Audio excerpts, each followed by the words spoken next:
بسم اللہ الرحمن الرحیم۔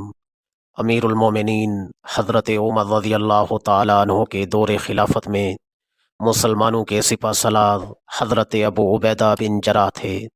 حضرت ابو عبیدہ بن جراح نے ایک لشکر بھیجا کہ جائیں اور بیت المقدس کا محاصرہ کریں، اور جو بھی خبر ہو مجھے اس کے بارے میں اطلاع دیتے رہیں۔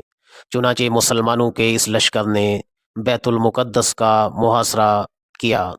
3 دنوں تک بیت المقدس کا محاصرہ جاری رہا، مگر عیسائیوں کا کوئی وفد مسلمانوں سے بات چیت کرنے کے لیے نہ آیا۔ تو مسلمانوں نے اس بات کی خبر اپنے سپہ سالار حضرت ابو عبیدہ بن جراح کو دی۔ حضرت ابو عبیدہ بن جراح نے کہا، آپ محاصرہ جاری رکھیں، میں مزید فوج لے کر چند دنوں میں بیت المقدس پہنچتا ہوں۔ چنانچہ محاصرے کے 10ویں دن حضرت ابو عبیدہ بن جراح مزید فوج لے کر بیت المقدس پہنچ گئے۔ جب عیسائیوں کو اس بات کی خبر ہوئی تو عیسائیوں نے اپنے پادری سے کہا کہ مسلمانوں کی مزید فوج بھی آ چکی ہے اور مسلمانوں کے امیر المؤمنین بھی آ چکے ہیں۔ جب عیسائیوں کا پادری امیر المؤمنین کا نام سنتا ہے تو اس کے چہرے کا رنگ اڑ جاتا ہے۔ عیسائی پوچھتے ہیں کہ کیا بات ہے؟ تو کہتا ہے کہ ہماری انجیل مقدس میں یہ بات لکھی ہوئی ہے کہ مسلمانوں کا ایک امیر المؤمنین ہوگا جس کا نام عمر ہوگا، وہ بیت المقدس کو فتح کرے گا۔ اگر وہی عمر آ چکا ہے تو ہمیں بغیر کسی لڑائی کے بیت المقدس کی چابیاں مسلمانوں کے حوالے کر دینی چاہیے۔ اگر وہ امیر المؤمنین نہیں ہے تو پھر مسلمان 1000 سال تک بھی محاصرہ جاری رکھیں تو پھر بھی ہم بیت المقدس ان کے حوالے نہیں کریں گے۔ چنانچہ بات چیت کے بہانے یہ مسلمانوں کے سپہ سالار حضرت ابو عبیدہ بن جراح سے ملنے آیا۔ تو عیسائیوں کے پادری نے جب حضرت ابو عبیدہ بن جراح کو دیکھا تو آہستگی سے اپنے ساتھیوں کو مبارکباد دیتے ہوئے کہا کہ تمہارے لیے بشارت ہے کہ یہ وہ امیر المؤمنین نہیں ہے جس کا تذکرہ ہماری انجیل مقدس میں ہے، کیونکہ اس میں وہ نشانیاں نہیں جو ہماری انجیل مقدس میں بتائی گئی ہیں۔ پھر عیسائیوں کا پادری حضرت ابو عبیدہ بن جراح سے کہتا ہے کہ اگر تم 1000 سال تک بھی محاصرہ جاری رکھو تب بھی ہم بیت المقدس کو آپ کے حوالے کرنے والے نہیں ہیں۔ چنانچہ مسلمانوں نے 4 مہینوں تک بیت المقدس کا محاصرہ جاری رکھا۔ جب 4 مہینے گزر گئے تو عیسائیوں کے پاس کھانے پینے کی چیزوں کی قلت ہوئی۔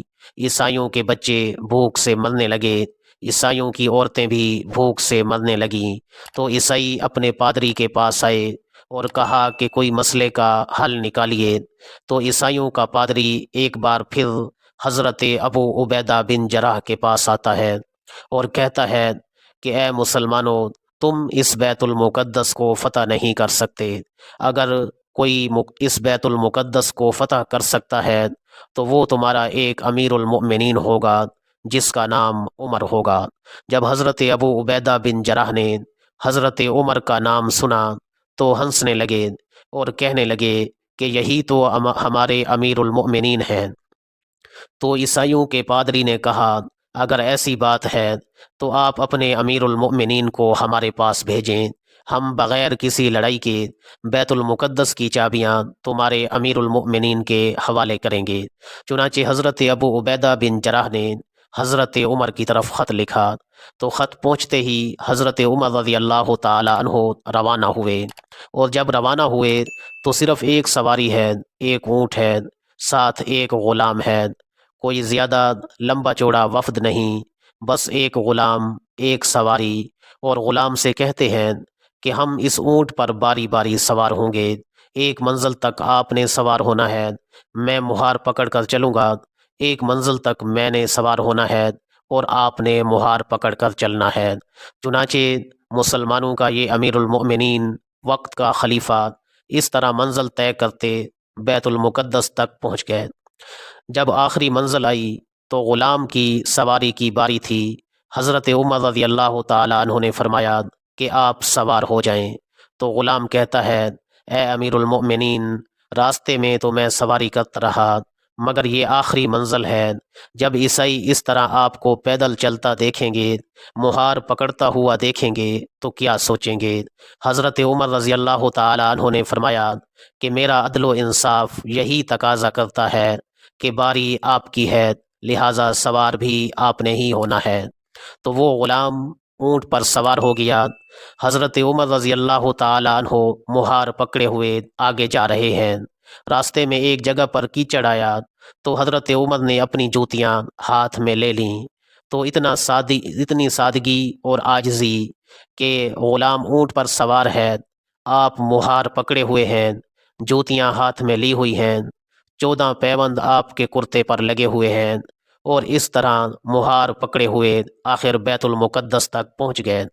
جب عیسائیوں کے پادری نے سوار آدمی کو، غلام کو تکا تو کہنے لگا کہ یہ تو وہ عمر نہیں ہے جس کا تذکرہ ہماری انجیل مقدس میں ہے۔ تو حضرت ابو عبیدہ بن جراح نے کہا کہ سوار کو نہ دیکھیں بلکہ مہار پکڑنے والے کو دیکھیں، ہمارا امیر المؤمنین وہ ہے جس نے مہار پکڑی ہوئی ہے۔ جب عیسائیوں کے پادری اور عیسائی یہ بات سنتے ہیں تو وہ ہکے بکے اور حیران رہ جاتے ہیں، اور ایک دوسرے کا منہ تکتے رہ جاتے ہیں کہ اتنا بڑا خلیفہ جس کے تذکرے ہماری انجیل مقدس میں ہیں، جس کی تعریفیں ہماری انجیل مقدس میں ہیں، مگر سادگی اور عاجزی کا یہ عالم ہے کہ نوکر اونٹ پر سوار ہے اور وقت کا خلیفہ مہار پکڑ کر آگے چل رہا ہے۔ تو عیسائیوں کا پادری اس قدر متاثر ہوا کہ آگے بڑھا، استقبال کیا، حضرت عمر کو سینے سے لگایا، بوسہ دیا اور بیت المقدس کی چابیاں آپ کے حوالے کر دیں۔ اس طرح حضرت عمر رضی اللہ تعالی عنہ نے بغیر کسی لڑائی کے بیت المقدس کو فتح کیا۔